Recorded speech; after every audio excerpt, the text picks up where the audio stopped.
It is 3 in the morning.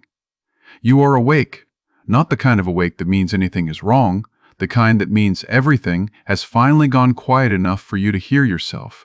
The house is breathing. The street outside is forgotten. There are people in it. Your phone screen is the only light.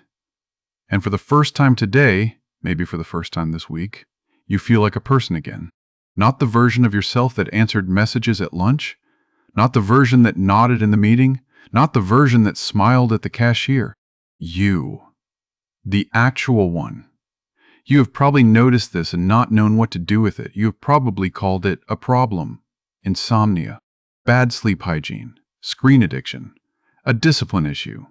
You have probably told yourself you should go to sleep, you have an early morning, you are going to feel terrible tomorrow. And all of that is true. But none of it explains why you keep choosing this hour again and again, even when you know the cost. Because something happens to you at 3 in the morning that does not happen at any other time of day. You come back to yourself, and the part of you that arrives in the quiet is not the part you usually meet. So today I want to tell you something that maybe nobody has told you before. What you have been calling insomnia is, for some of you, something else entirely. It has a name. Almost nobody uses it. And once you understand what is actually happening, the relationship with this hour changes. Welcome to the Cloud Brain. Today we are going to talk about what I call the unguarded hour and the science of why your most honest self only shows up after the world has gone to sleep. Let me describe something to you and tell me if you recognize it. During the day, your brain is doing many things at once, but most of them are not for you. They are for everyone else. You are managing how you sound. You are tracking how a colleague reacted to your last sentence. You are adjusting your tone for the family group chat. You are deciding which version of yourself shows up to which meeting. You are watching the time. You are anticipating the next interruption. You are filing away small social debts to repay later. There is a part of your brain that is essentially a switchboard, routing your attention between dozens of small social calculations. This switchboard is exhausting, but during the day, you do not feel it as exhaustion. You feel it as normal, because you have been running it since you woke up, and you ran it yesterday and the day before. You have forgotten what it feels like to not be running it. And then, at some point past midnight, the calls stop coming in. The group chat goes silent. The emails stop arriving. The people you are responsible for have gone to sleep. And the switchboard, for the first time in 18 hours, has nothing to root. That is the moment. That is when you come back. There is a real neurological reason this happens, and it is more interesting than just being tired. There is a network in your brain called the default mode network. Neuroscientist Marcus Reichley and his colleagues identified it in the late 1990s, and it changed how we understand the resting brain. The default mode network is what your brain does when it is not focused on a task. It is active when you are reflecting on yourself, remembering, imagining the future, thinking about who you are and where you stand in the world. For most of your waking day, the default mode network is being suppressed, not turned off, but quieted, because the parts of your brain that handle external attention, social monitoring, and task focus are dominant. Your brain is busy looking outward. The inward-facing network is in the back seat. At night, this inverts. As external demands drop, as the room gets darker, as your body settles, the suppression lifts. The default mode network gets louder. Your inward-facing self, the one that has been waiting in the back seat all day, finally gets to drive. This is not a bug. This is the design. And here is the part that almost no one tells you. For certain kinds of people, this inversion is dramatic. If you are highly sensitive, if you have a busy interior life, if you are introverted in the deep neurological sense, your default mode network is not just present. It is unusually active. Studies on what researchers call the high rumination brain and studies on highly sensitive persons by psychologist Elaine Aron suggest that some people simply have richer, denser internal worlds, more associations, more layers of meaning, more processing happening below the surface. These people, and you are probably one of them, do not get to fully meet themselves during the day. The signal is too low. The static is too high. The inward voice is there, but it is buried under the requirements of the outward life. It takes silence for them to surface. And so 3 in the morning becomes the only window. Not because something is wrong with you, because the world is finally quiet enough for the actual you to be audible. There is something else happening at this hour, on the body side, that makes it even more powerful. Your prefrontal cortex, the part of your brain that handles executive function, self-monitoring, and social filtering, gets tired. It has a budget, and that budget runs out across the day.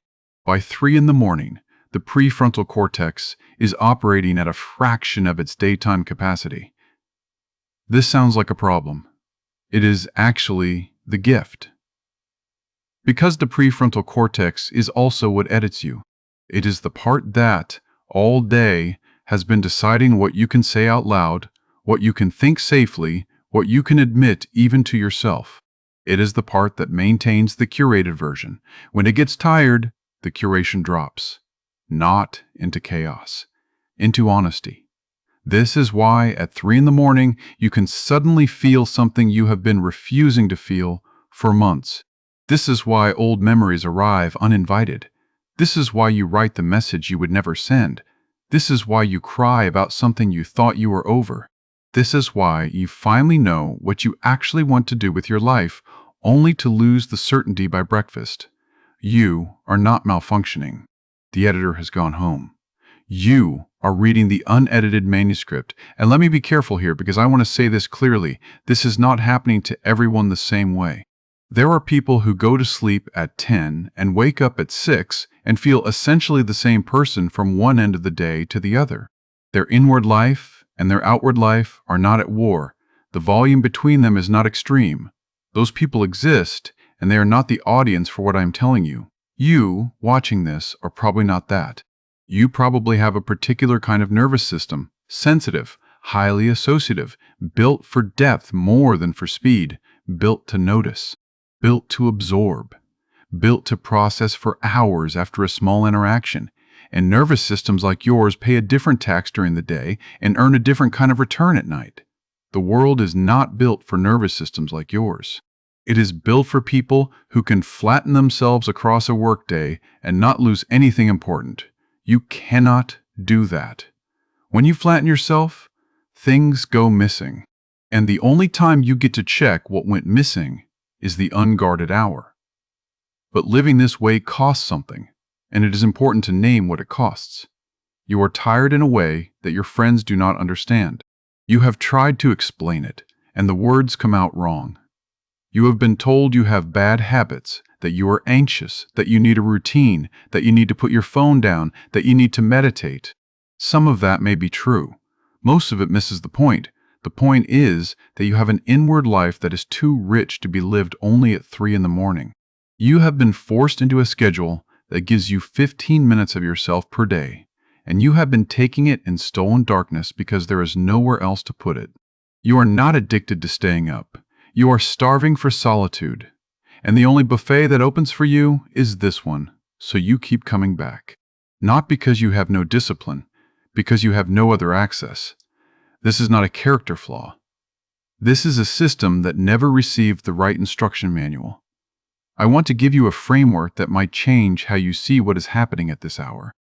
There is a psychological idea, developed across the work of Anthony Storr and Donald Winnicott, called the capacity to be alone. It is not the same as being lonely. It is a specific developmental ability to be in your own company and find it nourishing rather than threatening. People who develop this capacity well in childhood carry it into adulthood as a kind of internal home they can return to. For some of you, that internal home is the only home you have ever fully trusted. The outer world is conditional. People can leave, change their minds, misunderstand you, ask too much of you. The inner world, the one that opens at 3 in the morning, has never asked anything of you. It just waits for you to come back. When you stay up past 2, you are not avoiding sleep. You are visiting the only place where you do not have to perform. There are people in history who organize their entire creative lives around this hour. Marcel Proust wrote in bed in the middle of the night for years. Franz Kafka wrote almost exclusively after midnight. The composer Frédéric Chopin worked through the early morning hours. Painters, novelists, mathematicians, scientists have left letters describing this exact pattern. They were not insomniacs in the clinical sense. They were people whose interior lives required a kind of solitude that only the dead hours could provide. I am not telling you this to romanticize sleeplessness. Sleep matters. Chronic sleep deprivation is a real harm to a real body, and you cannot outwork biology. I am telling you this so that you stop seeing yourself as broken. The pattern you are inside is old, common among people built like you, and rooted in something real about how the mind works. Now I want to be honest about both sides of this. The cost is real. You are tired the next day. Your skin shows it. Your focus shows it. Your patience shows it. Long term, the cost compounds, and the people who love you watch it compound. You owe yourself a relationship with this hour that does not slowly drain you for the rest of your life. That is true. I will not pretend otherwise. But the gift is also real. You are getting a window into yourself that most people never get. You are accumulating an interior life. You know things about your own mind that other people will never know about theirs. When you finally use that material, in a relationship, in your work, in a creative project, in a hard decision, you are drawing from a reservoir that was filled at 3 a.m. year after year. You did not waste those hours. You stored something. So how do you live with this? Not how do you fix it? There is nothing to fix. How do you live with it? The first practice is to stop treating the unguarded hour as a failure. The moment you reframe it from broken sleep into appointed solitude, your relationship to it shifts. You stop fighting it on the way in. You stop punishing yourself on the way out. The hour gets shorter on its own when it is no longer the only time you are allowed to be honest. The second practice is to learn the difference between productive, unguarded hours and consuming unguarded hours. There is a version of 3 a.m. where you are scrolling, doom scrolling, looking for one more piece of input. That version takes from you. There is another version where you are quiet, journaling, walking the room, listening to one piece of music in the dark, letting your thoughts settle. That version gives back. The hour is the same. The relationship with it is different. Most people do not separate these and end up blaming the hour for what was actually the scroll. The third practice is to give the inward self a daytime window, even 15 minutes, a morning walk without a podcast, a coffee with no phone, a pause between meetings where you do not pick up the next thing. These small windows are not a replacement for 3 a.m. They are a release valve. The more inward time you get during the day, the less your unguarded hour has to carry. You stop needing the dead of night to feel like yourself, because you have been allowed small returns to yourself all day. Here is what I want you to take from this. You are not someone who has bad sleep. You are someone who has, for years, been making a quiet appointment with the only version of yourself the world would let you meet. The hour is not the problem. The hour is the symptom of a life that has not yet made room for the depth of person you are. You are most yourself at 3 a.m. because that is the only hour that does not ask you to be anything else. That is not a flaw. That is a fact about who you are. And once you know that, you can begin, slowly, to let that self out into more of your life. Not all at once. Just a little earlier each season. If something here resonated, this is your place. We will keep talking about how minds like this one work, where they go when they cannot rest, and how they find their way back to themselves without having to hide in the dark to do it. This is the cloud brain. Your refuge for sensitive minds.